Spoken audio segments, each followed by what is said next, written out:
Hello and welcome to this continuation of our cloud phone system learning path. So I've had a lot of people come to me recently and ask me for, how do I actually set up cloud phone system? What do I need to do? How do I get there? And obviously there are a lot of options, a lot of routes you can take. Now you've got to bear in mind that obviously when it comes to cloud phone system, you've got the two routes, your calling plans and you've got your direct routing option. So with your calling plans, that is where you rely on obviously Microsoft being your telecommunications provider. And that is the example that we're going to go through today. And this is purely because if I was to take you through the options of direct routing, I could be here for quite a while. Everyone's setup is going to be very different. Everyone's environment's going to be very different. So I can't cater for everything there.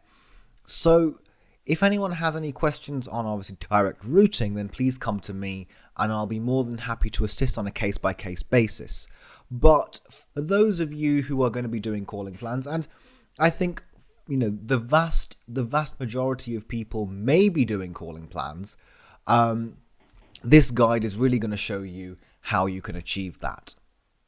So something I want you to bear in mind when doing this is that your business change is also very important, but please run a proof of concept or a pilot with a small number of users. Ideally, your IT department. That's a brilliant sort of group of pilot users to be running.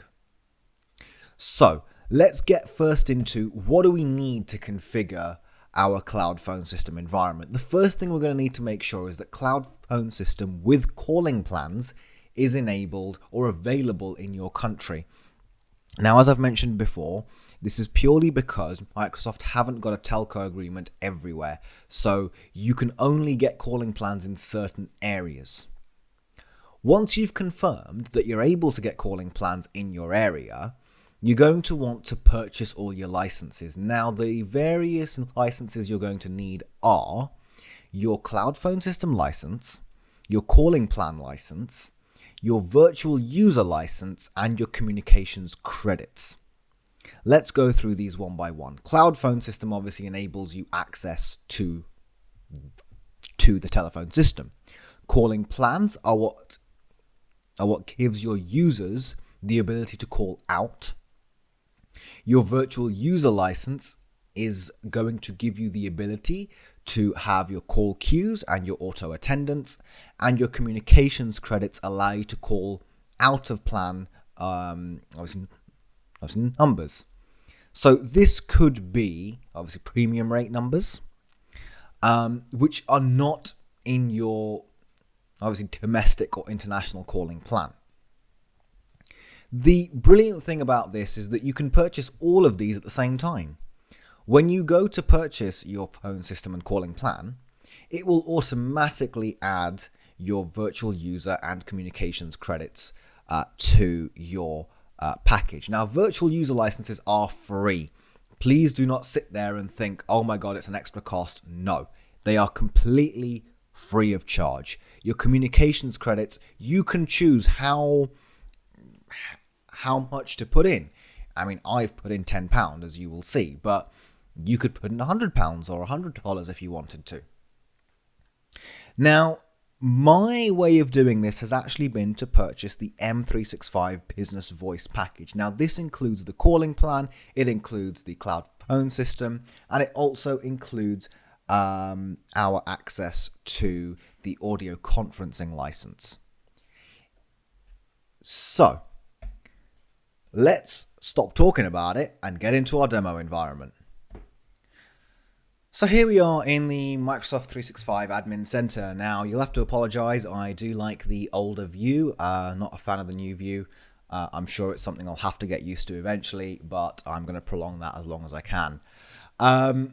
So I've gone ahead and created a couple of users here for us. So obviously, everyone has already probably seen the hello@UC365 email address. I've got Sally and I've got Mary. Now, I'm going to use Mary in this example. At the moment, she has no licenses. So we're going to want to assign her a business premium license, so she obviously has access to Teams. And as you can see here, make sure that is enabled. If I turn that off, we can't do anything. The other thing I'm going to want to assign her is some communications credits, so that she obviously has the ability to call premium numbers. For example, if you wanted to stop people from calling premium numbers, you could just turn that off. They don't have access anymore. And as you can see here, we've got a host of business premium licenses available. And again, as I have mentioned previously, you have your audio conferencing license here. Now, if you wanted to, you could just turn that off so people can't have audio conferences, but we want to enable that so that she has the full access. She is not going to be a call queue herself, therefore we do not have to assign her the virtual user license. Let's go ahead and save all of that.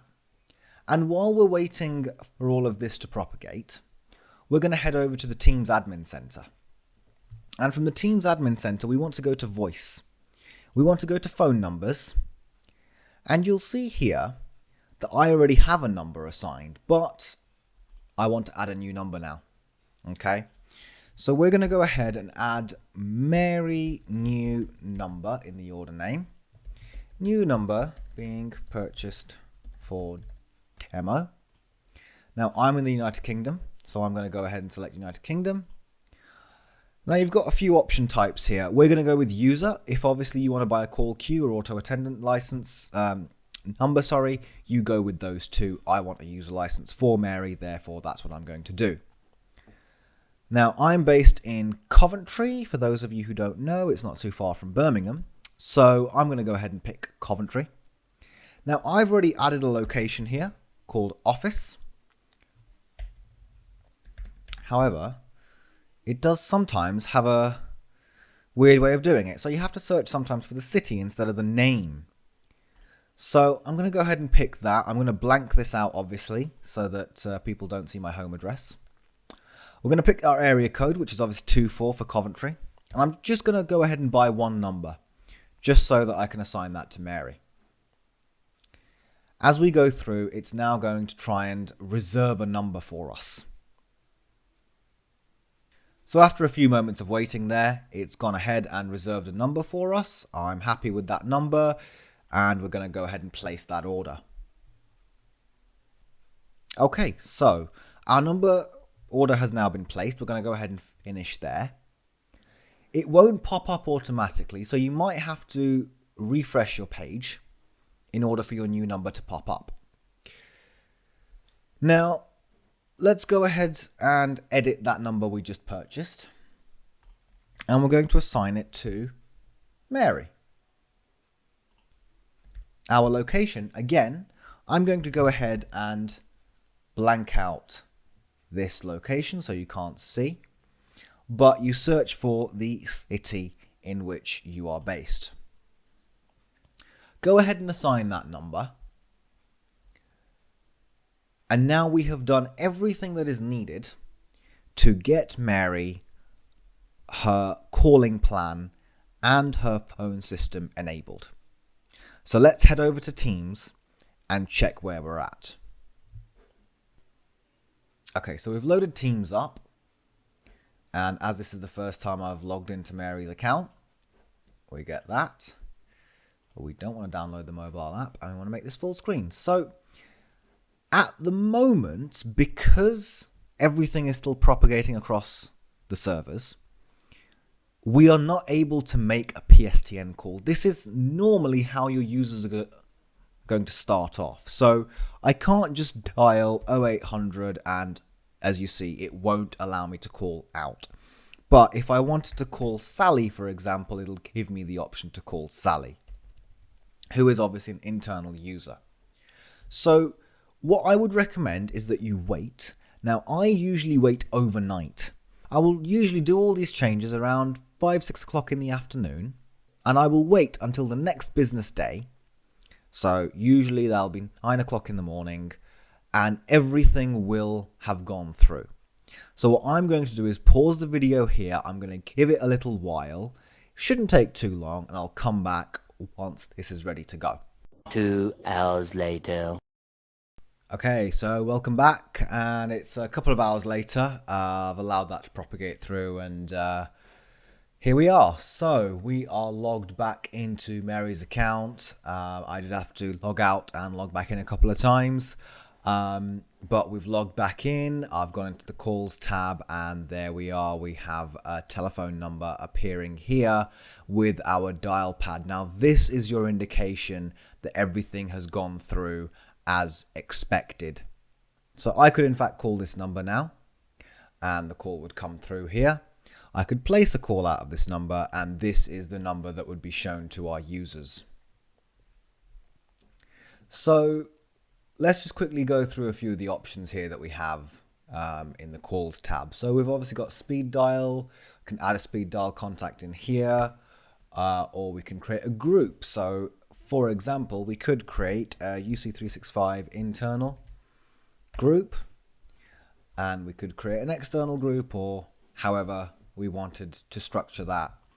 Contacts, these will be synced with your Outlook contacts, of course. Here we go. So it's telling me now that we can get started and work from Teams. We already knew that. So we can add our contacts here as well. History. So when you obviously place a call, when you receive a call, it'll come through here, and your voicemail is available as well, and you'll get a transcript, and these transcripts can be fairly entertaining. So let's just quickly go through a couple of options we've got on the calls. So if we go into settings and calls, we can have the calls ring us and someone else. So for example, I could say I want Sally to also answer my calls. So it will also ring Sally's phone. It will show her that the call is coming from Mary. We could also create that for a number. So let's say that I wanted to also have my mobile ring. I could enter that number here.